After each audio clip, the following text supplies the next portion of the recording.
Hello. Thanks for joining us. My name's Zach. I'm a film reporter at Deadline, and I'm going to be moderating this panel. I guess to start, I'd ask my two lovely panelists to explain who they are and what they do. My name is Jon Gosier. I'm the founder and CEO of a company called FilmHedge. We finance film and TV projects through what's called debt financing, up to $10 million per production. We do both scripted TV and film. I also run another company called Southbox Entertainment, which is more of a traditional production company where we develop projects and finance them internally. So the way you can think about that is one company does debt financing, the other company does equity financing.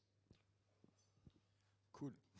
Hi, I'm Alex Rideau. I'm a producer based in Dakar, Senegal, in West Africa. I've been living there for the last 20 years, and I've been producing content for the last 10 years, more or less. I'm working, I founded a production company called Kewu, who's specializing in producing premium content in French-speaking Africa. And we're now part of Mediawan Africa. Mediawan Africa, as I will explain, is the Media One who's developing production and distribution activities on the African continent.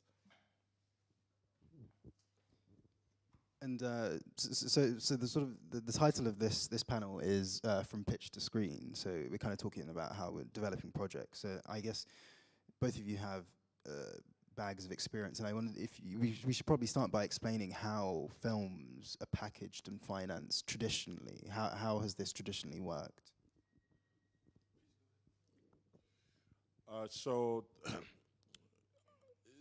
The process of packaging a film is one that sometimes is new to a lot of filmmakers. They don't really understand what it means.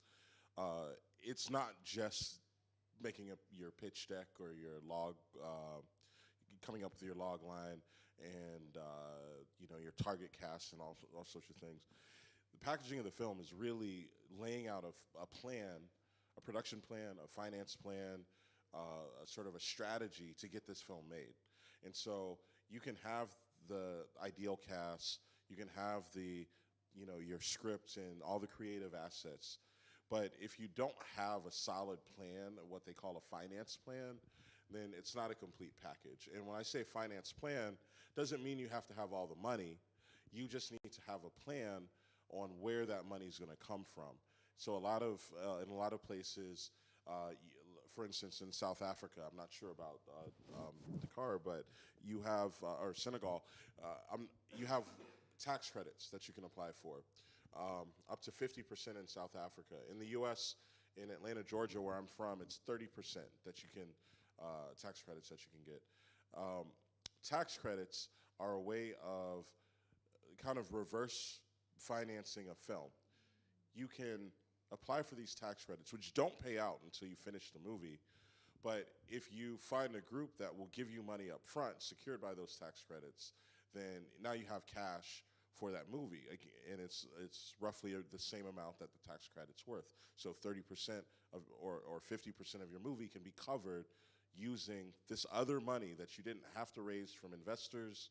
You don't have to come up with it yourself. You can use this strategy to get that money into your production.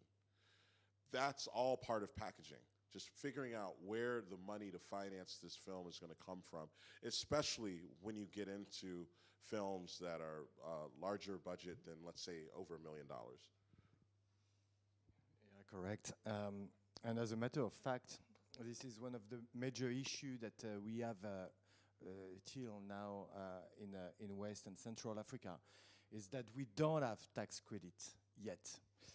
Still, most of local governments haven't put in place yet systems that allow to finance local movies. And as a matter of fact, it is a problem, because a lot of people are wondering what is African TV series or what is African movies, and I would be keen to say that it is movies that are made with African money. but that doesn't exist, or that doesn't exist as it should be existing. There's systems in South Africa, systems tax rebates as well in Mauritius Island, small ones in Morocco, and that's it. On all the continent, a continent that is that takes 10 hours flying from north to south and 10 hours flying from west to east. Only 3 countries with tax rebate systems. So yeah, to get back to your questions, packaging movie, of course, and TV series, I mean TV content is about finding the right way to finance it. And of course, there's the idea, and you will have, and we are always looking for talents. So directors and comedians that are going to convince funders, people who have the money to pitch in. So, and in our environment, West and Central Africa, again, that is bigger than Northern America, Canada plus United States, and more populated. Resource is still scarce, very difficult to fundraise and to find investors.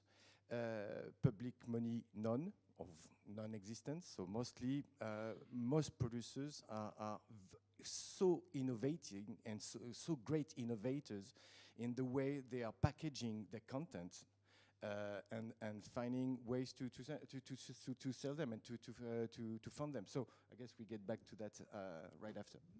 Yeah, no, that's you both make really interesting points, and I guess my follow-up here, and I'm sure that would be what you guys sitting out there would be thinking is, so if there is no tax credit, if there isn't many resources, where do we find the money? Where do people find the money?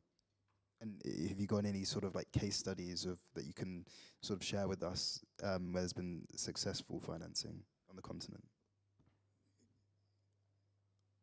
I mean, unfortunately, because I think it is not fortunate, abroad.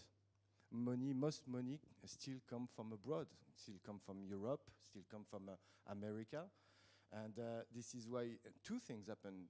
Not only the industry is not developing at the pace it should be, compared to the unlimited resource of talent you have on the continent, but also the point of view, the African point of view, is not respected or well depicted in the production, because money decides what to tell.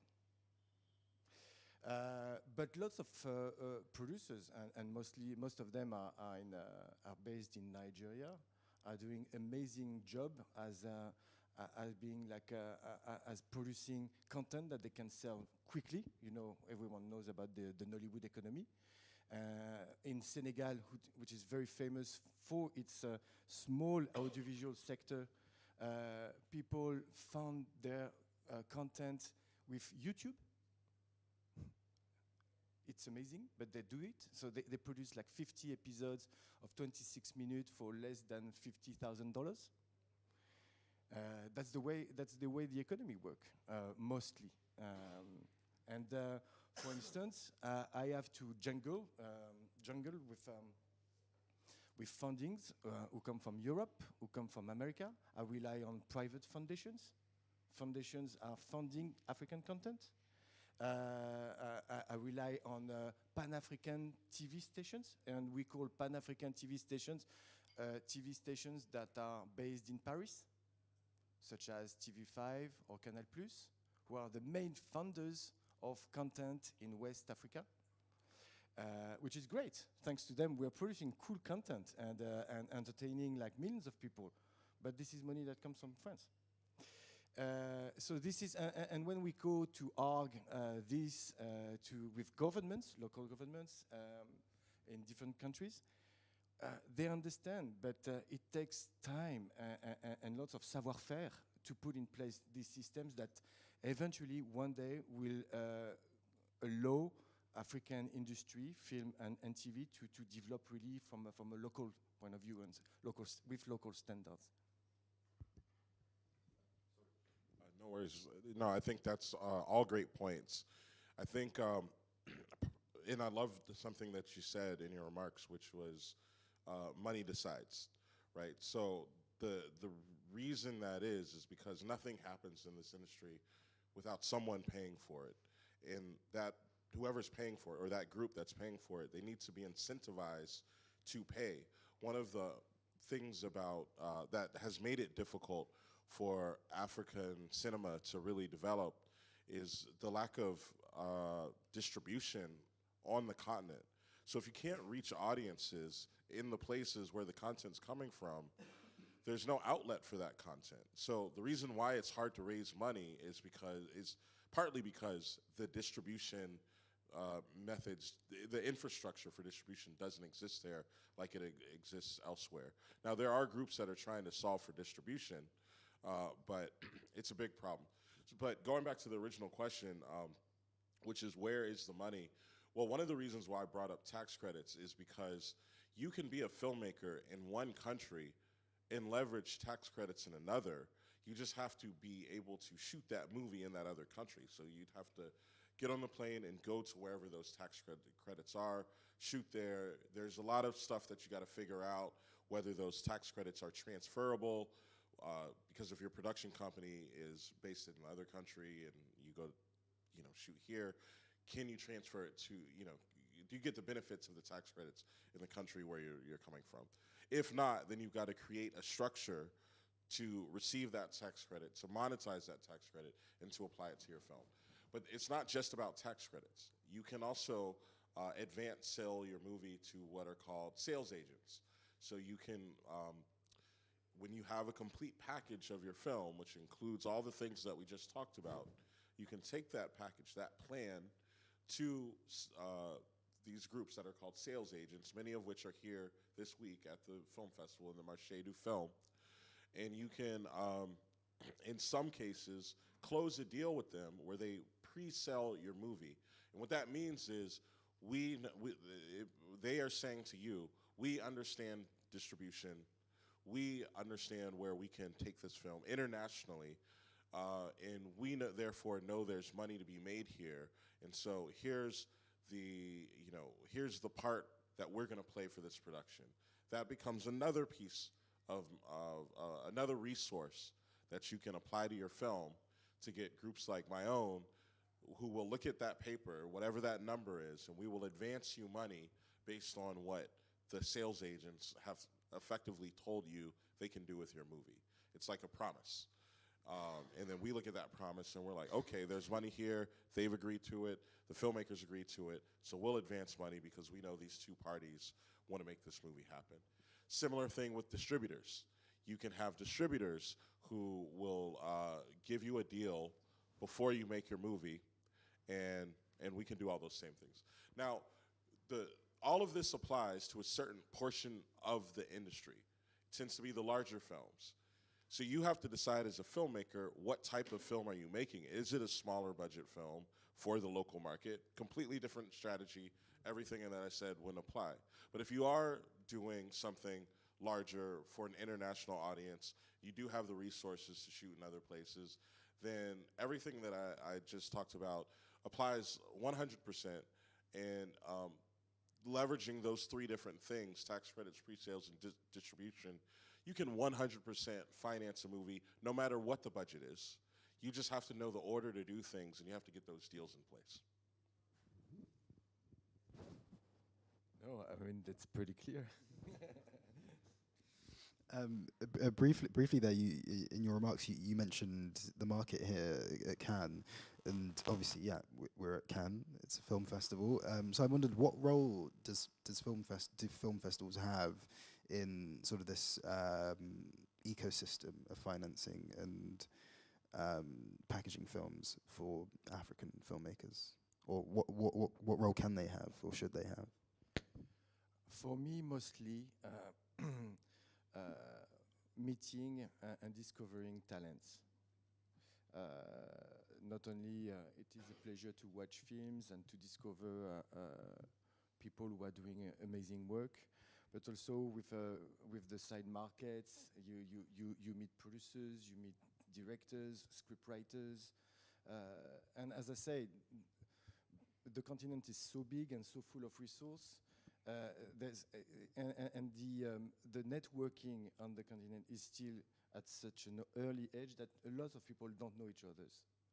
And also there's a huge diaspora who is living in Europe or in Northern America, and that is desperately looking for coming back to work on the continent.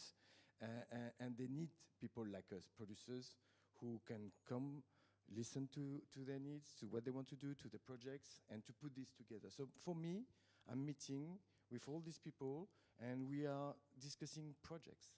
We are discussing films. We are discussing series, and we are looking for this right photo director, for this right director that will fit in one of our projects.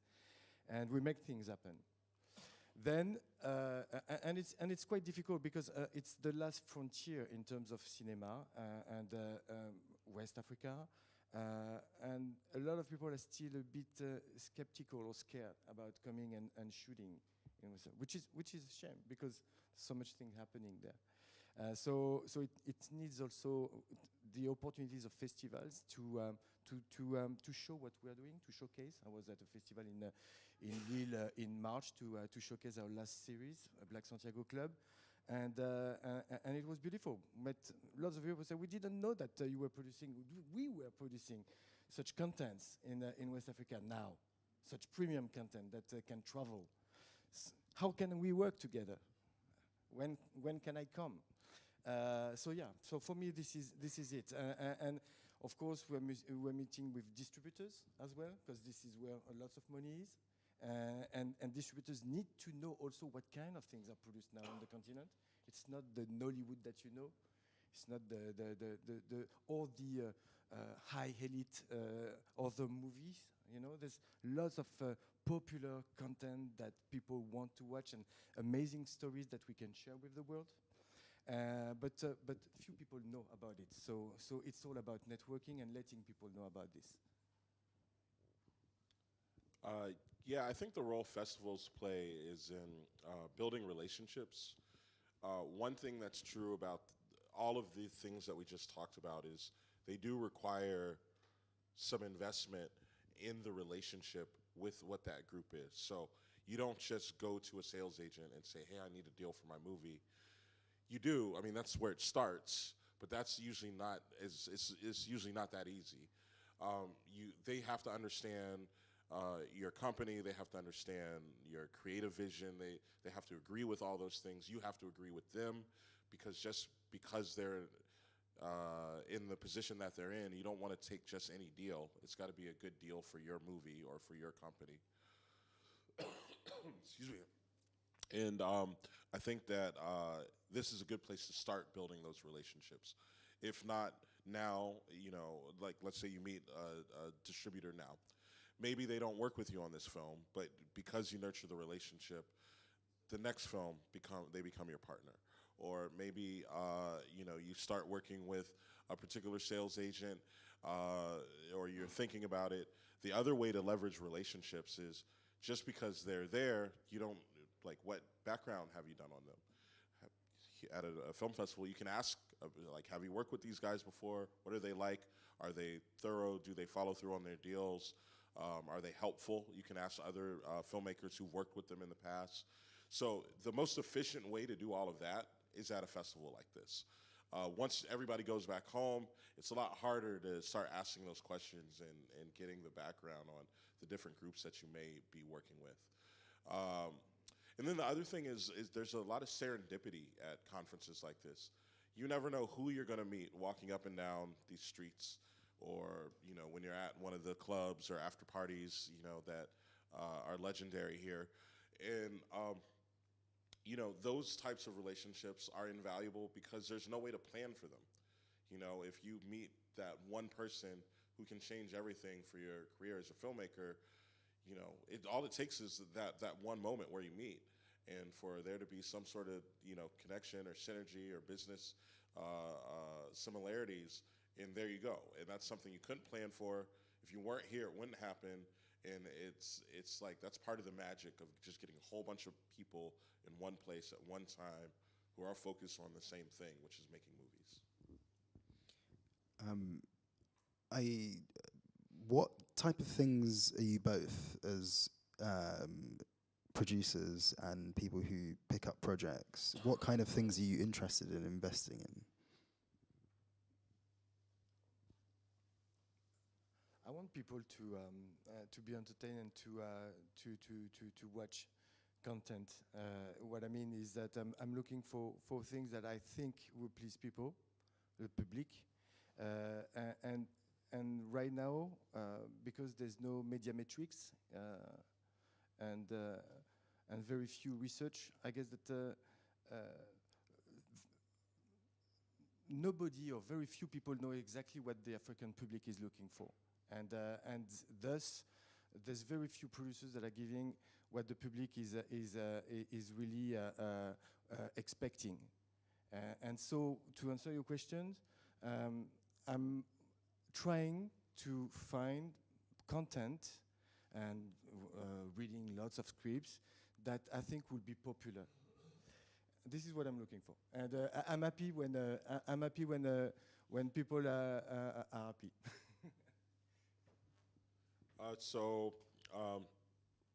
I'll speak about my production company first because it's easier to understand maybe. So as a production company at Southbox, what we look for are projects that, we kind of have more of a vision of the type of content that we want to make or help, sort of get out into the world. And these tend to be, genre films, so action, thrillers, comedy, etc., that are focused on an international audience, but that have the packaging and the resources of major Hollywood productions. So, we're talking, $15 to $30 million movies that are focused on an international audience. And I say international is because a big part of what we do is look for stories that work or that are inspired by Africa or Africans, but we want to put those, we want to tell those stories through the lens of what a lot of African filmmakers don't have, which is the resources of Hollywood. And that's sort of bridging the gap between this market that lacks resources and this market that has lots of resources. So that's a big part of our creative vision at Southbox. We're working on a $15 million feature right now called Collateral Data that we're shooting in Atlanta, Georgia. That is, it's a movie about African protagonists. Knock on wood, we've got some big announcements to make related to that project soon. So I use that as an example. That's just kind of what our North Star is as a production company. At my other company, FilmHedge, we're not a bank, but you can think of us like a bank in the sense that producers come to us when they have all the things I talked about before, pre-sales, tax credits, distribution, and those are just pieces of paper. Those are deals. Those are agreements between you and your distributor or your sales agent. We turn those deals into cash. We advance you the money. And yes, you could go to a distributor and get the money from them. You could. That's probably a question people have. But the reason you don't is because if they're distributing it and they're financing it, well, why do they need to give you any control over your own production? They don't, because they paid for it. And they're giving you the access to get it out there. So now you have no leverage with them. And so coming to a private financier like us, it allows you to do the deal with them, but keep your leverage as a creator and keep your control. I'll come to some questions in a sec if you guys might have some or want to think of some. But one more question for me is, how do people get your attention? Well, for us, it's easy. Both companies have a web form. You just go to our website. You could submit. I will tell you, so for FilmHedge, that's how everybody gets in front of us. That's how they submit projects, whether it's A-list director, producer, or whether it's someone who's just starting out in the industry. It usually starts there. Word of mouth never hurts. Referrals from entertainment attorneys, agents, talent agencies, etc. So all that works, but we made it even easier. You can just go to the website and submit some information. At Southbox, it's the same thing. However, like I said before, it's like we have a creative vision, and so people submit a lot of stuff, But if it doesn't fit that vision, it's like it's completely irrelevant. You're wasting your time. It's like we're doing one thing, we're telling one type of story, and that's all we need to do because we don't have to do everything. There's other groups, there's other producers. They can do, you know, they might be interested. But for us, it's this what one of my friends called the transatlantic connection between working with creators on the continent or IP that comes from the continent and major studios and distributors in quote-unquote Hollywood. And when I say Hollywood, I'm talking about the big film industry, which includes, you know, it might include the big production companies out of London. It's not just LA. It's just, you know, the industry. Yeah, website as well, and emails, and word of mouth. We receive stories from all across French-speaking Africa. People know how to find us, and we have peels and peels of scripts that we are reading. People send us emails, and we are looking mostly for authentic stories that can be popular in Africa and can then travel globally. And stories that are touching and that also are teaching something important to us on the crisis that we're going through in our contemporary world. So there's always entertainment and also lessons to learn in all the stories that we are looking for. And yes, and more people know where to find us. We're in Dakar. It's the center of the Atlantic world. Awesome. Does anybody want to ask a question?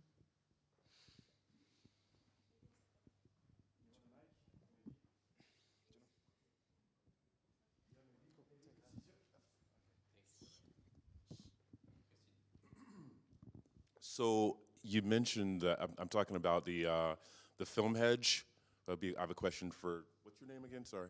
Jon Gosier. Okay, so a question for you. What's your business model? How exactly do you get money? If you said that you wouldn't want to go through a distribution company because they take everything, so how do you make money? What's your business model? Yeah. So when I say, I didn't quite say that, but when you say they take everything, Right. what I mean is control of your production. Right. So you still might get paid, but you might get paid with them telling you what to do on the production that you brought to them. And you're saying that you guys would never do that? Yeah, we don't care. We're like a bank. Understood. Like, does a bank care what you do when you get a loan? Not at all. Generally no, but I'm just... So the idea is we look at the plans that you would submit, the finance plan, your creative vision, all those types of things. But really what we're looking for is there an agreement in place between you and the distributor? We know the distributor is going to, if they are committing to you to distribute this film, we know that we're now in business with them as well. And we know that they tend to have deeper pockets than the filmmaker. And so really that's who's paying us, is so we advance money to you. They're going to put out your film and distribute it to the world. And before that happens, they have to buy the completed film from you. Before they can buy it from you, you have to make the film. So we're advancing you money to make the film. Once your film is done, they pay you for the rights to then distribute it to the world. And in between the transaction, between you and the distributor pays out all the debt on the film. That includes us. Now we're out. You can go out and release your film, and it could go out and make tons of money. Doesn't matter to us because we just got paid in that first transaction. We're not in it beyond that. Understood. And so the next question might be, well, what does that transaction look like for us? Exactly. It's simple interest. So we're giving you a loan. There's interest on that loan. It's fixed. Is there a minimum? I mean, before you're interested, is there, like, should we say we don't even talk to you unless we need 25 million for our project, or 5 million for our project, or 2 million, or 1 million? What is the minimum that we would even, like, I'm going to call FilmHedge, but there's no use in calling them unless you're calling them about a project that, that needs this much funding? Yeah, so great question. So we tend to focus on projects between 5 and 30 million, 35 million, 5 and 35 million. However, we can go as low as $1 million. So we won't do projects under $1 million. If the total budget is not under above $1 million. And that just depends on whether you love the project or not. No, I it assume. has nothing to do with that. Got you. So I'll tell you why we don't do projects under $1 million. They're harder to distribute. Of course. So if there's no distributor, there's no one for us to be in business with to fund you. And so that's why we don't do it. You know, so it might be, there's all sorts of beautiful movies that are made under $1 million, but they tend to be shorts, they tend to be very independent projects, they tend to have to get really creative to get out into the world. That's a whole different, you know, business to be in. And there's no one for us to make money from because again, like I said, we're not charging you as the filmmaker. We're giving you money and then your distributor is then paying us back. Understood.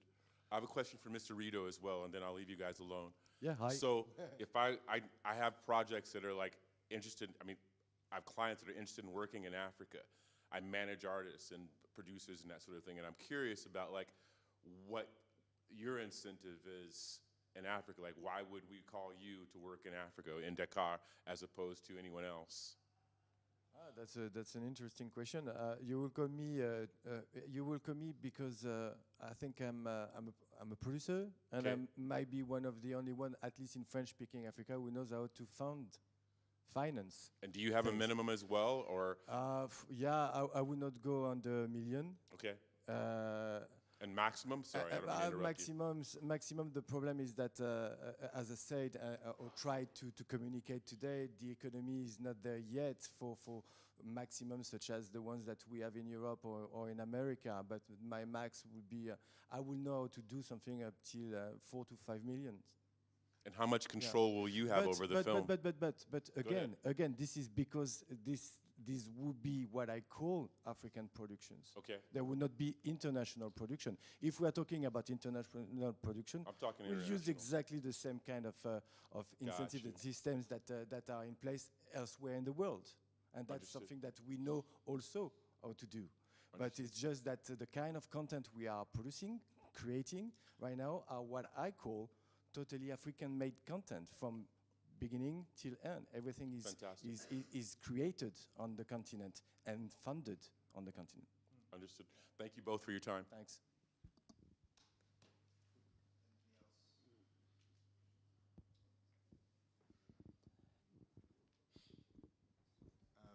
Yeah, I think they were all really interesting questions. I guess I think we might be running out of time, but one of the last questions I wanted to ask was, I guess from where you guys started to where you are now, what do you think African filmmaking is in a better place, or what is your sort of assessment of that, and where do you see it going in the future in terms of financing and the business side?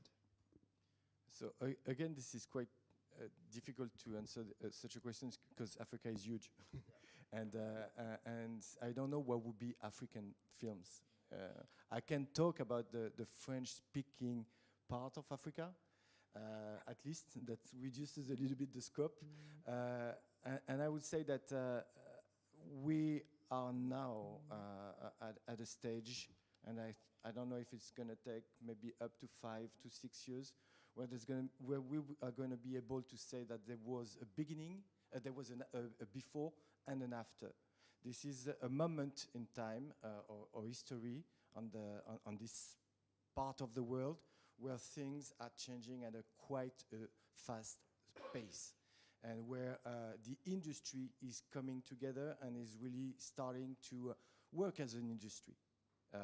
So money finally is coming. The systems that we were discussing, tax shelters or crédit d'impôt, as we say in French, are beginning slowly trying to be experimented in some of the countries. The level of producing, the level of directing, the level of acting, the level of writing is rising at a huge space. So I guess that yes, talking about French-speaking Africa, this is going to be the next big thing, and this is where the next big stories are going to come from. 5 to 6 years. So I think so I agree with all of that, and I think really what one of the things that I think about people that people have to remember is when you talk about content coming out of the continent, it's really, you know, 4 different markets, right? You've got Francophone Africa, you've got the North African region. Even within that region, you don't have uniformity of what, you know, works. And then you have Sub-Saharan Africa. You don't have uniformity there, but they're similar enough that you can kind of group them. And then everybody thinks about the 4th one as South Africa. I don't. I think the 4th one is the diaspora. It's like people around the world who are African now living in London, living in North America, in Canada, and so on. And so all of those different groups will respond to different types of content. But for all of those groups, except for the last one, distribution is broken. It's really hard to reach people in North Africa. It's really hard to reach people with films distribution. I mean, there's other ways to reach them communication-wise, but I'm talking about distributing films. The distribution in North Africa, the distribution in Francophone Africa, and Sub-Saharan Africa are equally broken. Where you do have great distribution to an African audience is internationally, because you can reach the diaspora who can then reach their own families back home. And so that's one of the reasons why we focus on that audience. And I think that's becoming increasingly attractive to major distributors and streamers and studios, because they know they have to solve this problem. You can't just keep speaking to the same audiences over and over, not because it's morally right. They don't care about that. They can't keep doing it because it doesn't lead to growth, and they do care about money. So, you know, they've got to figure out ways to grow into new audiences. And so I think you will increasingly see more demand for African content. One thing that reminded me of really quickly was language. How important is language to you in the content, and how does that shape what can be made and where it can be distributed? Because obviously you're in the Francophone world, increasingly in the English-speaking part of Africa also. So what role does language play? Yeah, I mean, I think it's related to the things that I just said. It's like you're looking for commonality between large groups of people so that you can reach as many people as possible with the content that you're making. Language is a barrier to do that if they don't all speak the same language. And so I really think it's related to,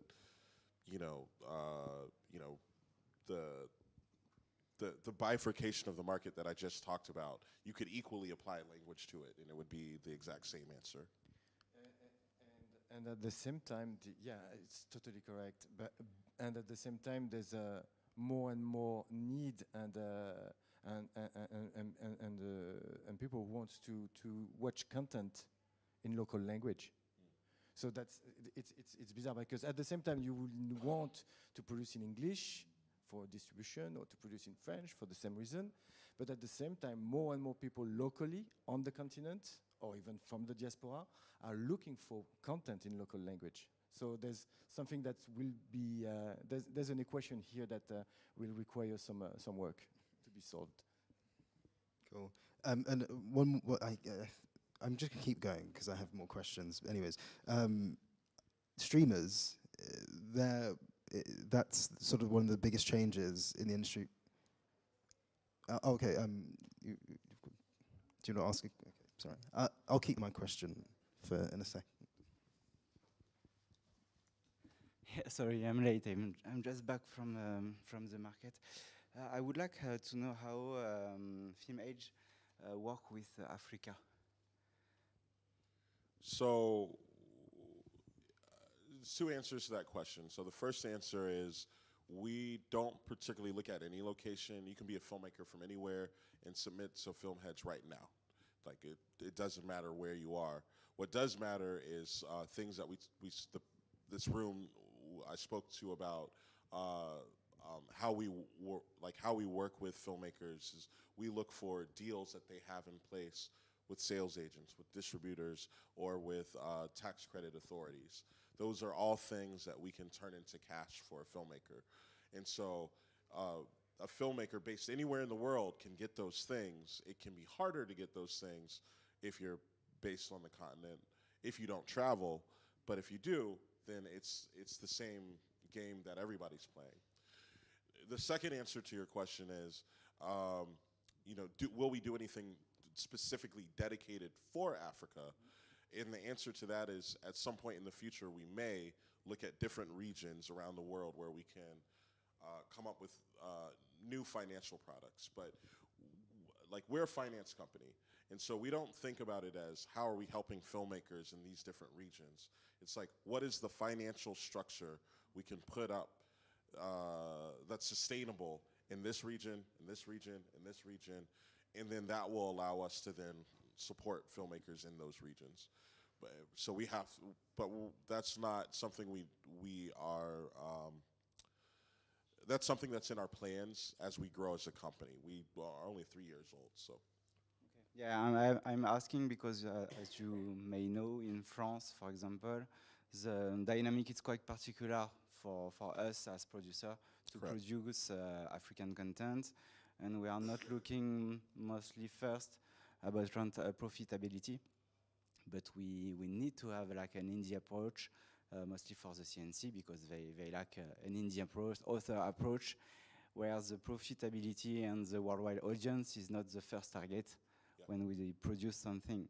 So yeah, I was wondering for US how you deal with it, and because Africa is quite particular, mostly divided between francophone speaking country and anglophone English speaking country. So yeah. Yeah, what you said in there, though, is something that, this is why we don't do anything dedicated yet for related to the question that you're asking for, is because you do need to take more of an indie approach for certain parts of the world. We don't take an indie approach as a finance company. So we're solving a different problem in the industry. And so eventually we'll get to solve problems for these true independent projects. But right now we're sort of in between, with the other side of independent is still studio made or studio distributed, streamer distributed projects that are under $50 million. Excuse me. That are independently financed. That's where we sit in the market. But independently financed can also include projects that are smaller than what we would look at. So, but it's just a different side of the industry that we sit on. Does that make sense? Yes, thank you. And sorry for my delay.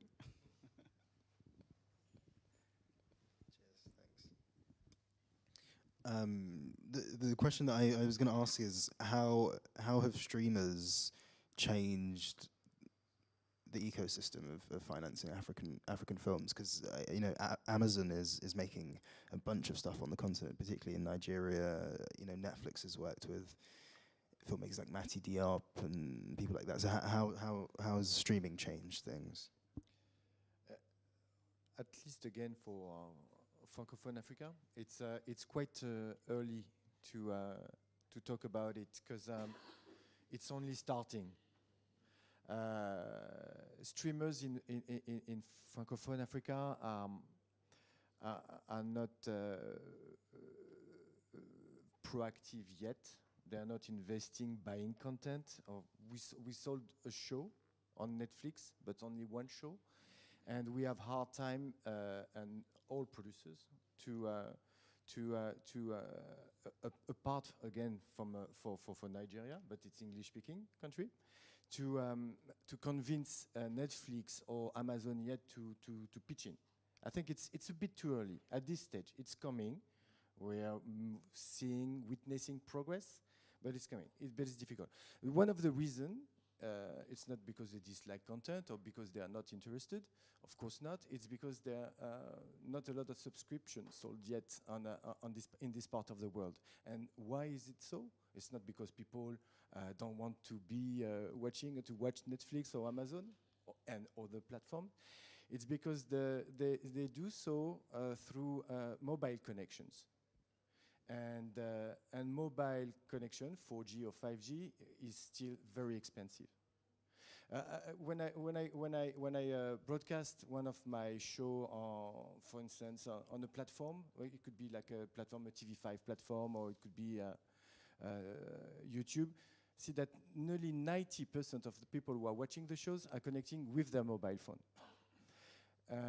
So yeah, as long as data is going to be expensive, and as long as streamers won't make deals with mobile operators, as they are trying to do in Kenya, for instance, or in South Africa, where you can subscribe to your mobile phone and have 20-something hours of free streaming on Netflix, something like they are experimenting deals like this. As long as we won't have that in Francophone Africa, I guess that not enough people will connect to Netflix or to Amazon and the other streaming platforms, and they won't invest as much as we're expecting to. So it's coming together. It's changing things. It will changing because we have more people to go to and to pitch project to. So it's really enriching the competition. It's not only about Canal+ and TV5. Now there's also other streamers, but it's still a very early stage of that process. You want to say something? Yeah. Okay. Cool. We're done. Thank you. Thanks for joining us. Thank you.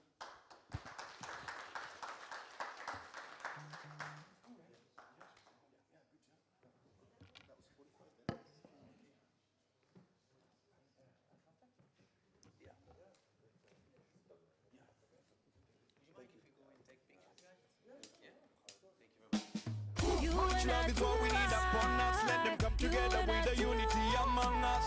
Unity wise, it's a unity. Yeah, no, this is a good world. You know what I'm saying? Umoja ni nguvu, utengano udhaifu. Tukisimama, jitoe uvivu. Upweke ni ubabaifu, brother utakwama. Kuwa mbali mbali sio kitu kizuri.